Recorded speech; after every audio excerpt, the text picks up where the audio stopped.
Alors, suite du cours pour les troisièmes. Nous avions donc complété ce tableau qui répondait à la question de la note que vous donniez au cours de mathématiques durant le confinement. Donc, je rappelle que l'effectif, c'est le nombre de personnes qui ont répondu 0. Donc, il y avait personnes qui avaient répondu 0, 2 personnes qui avaient répondu 1, 3 personnes qui avaient répondu 2, etc. et 32 personnes qui avaient répondu 4. Ainsi, j'ai réussi à récolter 38 réponses et nous avions donc défini la fréquence et l'effectif cumulé croissant. Donc pour l'effectif cumulé croissant, je rappelle, le principe, c'est pour répondre à la question au moins, enfin moins 2. C'est-à-dire, dans la colonne 4, ça indique le nombre d'élèves qui ont mis une note inférieure ou égale à 4. Donc ça revient à additionner tous les résultats précédemment obtenus dans la colonne effectif. Mais pour ça, on a donc un moyen de le faire, c'est d'avancer au fur et à mesure, de reprendre donc combien de personnes qui ont répondu 0, il y en a 0, combien de personnes qui ont répondu 0 ou 1, il y en a 2, mais cela revient à additionner ceux qui ont répondu 0 plus ceux qui ont additionné 1. Donc à chaque fois d'utiliser ce principe pour obtenir l'effectif cumulé croissant. On verra que ça sera utile pour le calcul de la médiane. Ensuite, la définition de la fréquence, donc j'avais dit qu'elle était en dessous du tableau, ça correspond à définir le nombre de personnes qui correspondent à un caractère donné sur le nombre de personnes au total, donc ici 38. Donc par exemple, pour obtenir le 5,3%, cela revenait à dire qu'il y avait 2 personnes sur 38 qui avaient obtenu du coup la réponse 1. 2 personnes sur 38, ensuite je les transforme en pourcentage. Donc le transformer en pourcentage, c'est se poser la question, cela revient à faire combien sur 100. Donc soit un petit produit en croix nous permet de répondre, ou alors la méthode la plus rapide, c'est tout simplement, surtout que là on a des valeurs approchées, c'est tout simplement de calculer une valeur décimale approchée de la fraction 2 sur 38. Donc si on calcule 2 divisé par 38, ça va nous donner 0,528 il me semble. Et donc 0,0528. Et donc ensuite, ça ce sont des unièmes, c'est-à-dire une écriture fractionnaire sur 1. Pour l'avoir en pourcentage, il suffit donc de multiplier par 100 le numérateur et le dénominateur, ce qui revient donc à obtenir 5,28%. Et comme j'ai arrondi au dixième, ça fait environ 5,3%. D'où le résultat approché ici de 5,3%. Donc ainsi de suite, j'ai complété tous les pourcentages ici qui n'étaient pas forcément visibles dans la première vidéo. Pour la ligne de fréquence cumulée croissante, on reprend le même principe que les effectifs cumulés, sauf que cette fois-ci on se base sur les fréquences. Et donc au lieu de faire les calculs avec des effectifs, on fait le calcul avec des fréquences et on obtient du coup la deuxième ligne de la même façon que la première en additionnant à chaque fois en diagonale. Donc ça, vraiment, cette ligne de fréquence cumulée croissante et cette ligne d'effectifs cumulés croissants, on y reviendra en fin de cours quand on va calculer des médianes lorsque les effectifs vont être élevés. Ensuite, vous demandez de calculer ça, donc c'est ce qu'il y a de nouveau aujourd'hui, la moyenne de cet exemple. Pour calculer la moyenne de cet exemple, nous devons donc revenir sur la définition du nombre moyen. Le nombre de moyens, quand on a une série statistique, c'est tout simplement se poser la question, si tout le monde avait répondu la même réponse, quelle serait approximativement cette réponse? Et cette réponse serait justement la moyenne. Donc comment fait-on pour la calculer? Vous aviez une liste qui était brute, c'est-à-dire que quand je vous ai posé les questions, vous m'avez répondu principalement 4, 2, 3. Il suffit pour calculer la moyenne d'additionner toutes les valeurs de l'effectif et de diviser par l'effectif total, ici 38. Maintenant, quand on a un tableau d'effectifs, on va pouvoir faire les calculs de façon plus synthétique et d'utiliser ce qu'on appelle le calcul de moyenne pondérée. C'est exactement le cas lorsque vous calculez votre moyenne de classe avec l'histoire des coefficients. On y reviendra sur l'exemple qui suit. Donc, comment fait-on pour calculer la moyenne? Il y a 2 personnes qui ont répondu 1. Donc, au lieu d'écrire 1 plus 1, on va écrire 2 fois 1.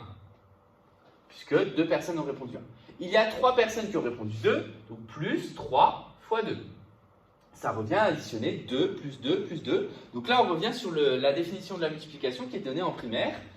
Le fait d'additionner, de réitérer plusieurs fois la même addition, cela revient à multiplier le nombre autant de fois que l'opération a été faite. Donc ce qui revient à dire qu'il y a 2 personnes qui ont répondu 1, donc 2 fois 1, plus 3 personnes qui ont répondu 2, donc 3 fois 2, plus ensuite une personne qui a répondu 3, donc 3 tout seul, ou 3 fois 1, ou 1 fois 3, peu importe, plus 32 personnes qui ont répondu 4, ou 32 fois 4.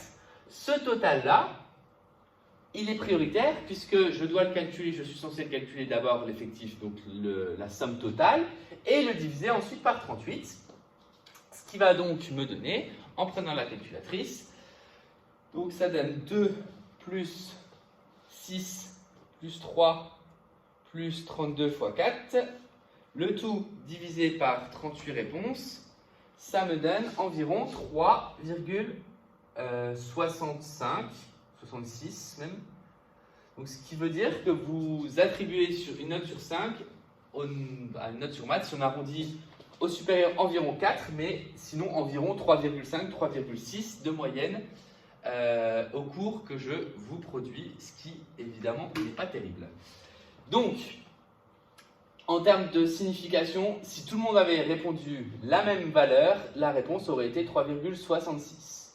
Maintenant, je vous donne la formule de façon générale. Donc, pour calculer une moyenne, donc formule à connaître, moyenne pondérée, je vais calculer. Alors là, on va utiliser un petit peu du vocabulaire technique. Ça va être une somme, puisque vous voyez qu'on a additionné à chaque fois les résultats. Et chaque somme est constituée de l'effectif multiplié par le caractère. Le caractère, je rappelle que c'est la réponse. Le caractère est forcément quantitatif quand je calcule une moyenne. Et le tout, une fois que j'ai calculé effectif fois caractère et que j'ai additionné tous ces résultats, je divise par l'effectif total, ce qui correspond au nombre de personnes qui ont répondu. Donc c'est exactement ce que j'ai utilisé, la formule que j'ai utilisée pour calculer la moyenne dans cet exemple. Nous allons voir maintenant un exemple avec un calcul de moyenne comme vous avez l'habitude de le pratiquer, avec des coefficients. Donc moyenne de bac.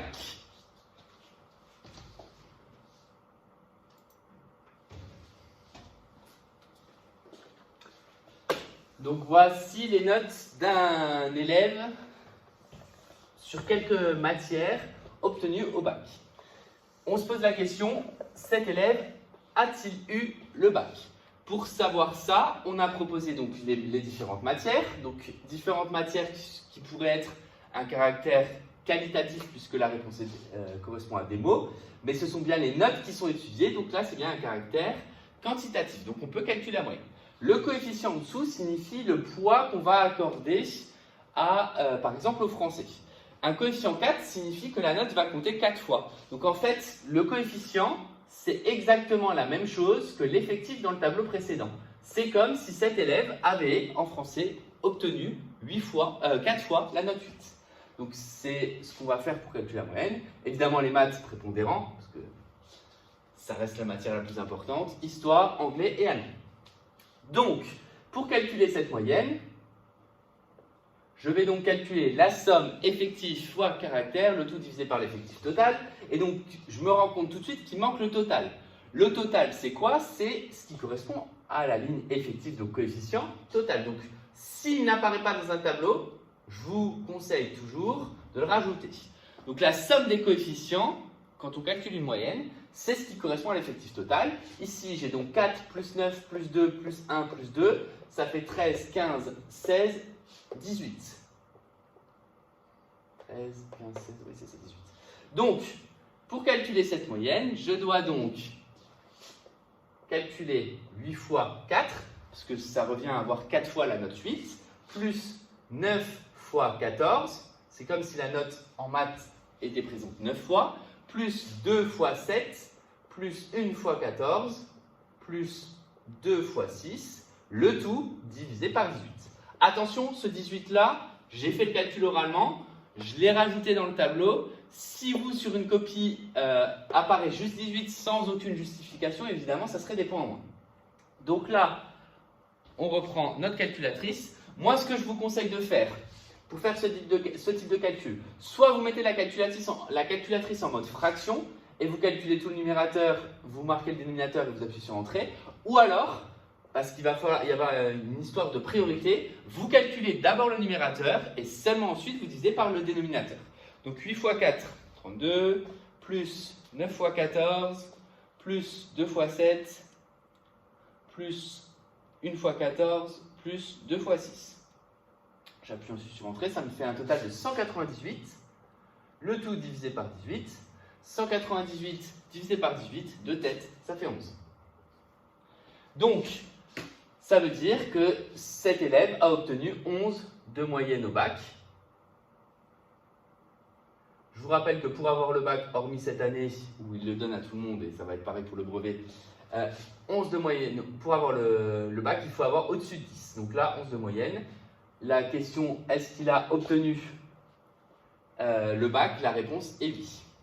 Maintenant, si on avait oublié de pondérer, de compter les coefficients, donc si on calcule une moyenne dite non pondérée, c'est-à-dire qu'on oublie la ligne coefficient, cet élève aurait donc eu 8, 14, 7, 14 et 6 en 5 notes. Ce qui revient à dire que la moyenne non pondérée, si on la calcule,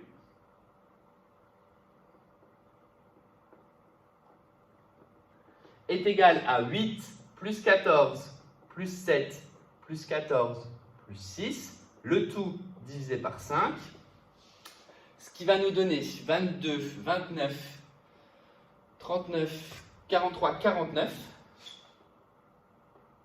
49 cinquièmes, ce qui revient à dire 98 dixièmes, c'est-à-dire 9,8. Cet élève n'aurait pas le bac sans les coefficients.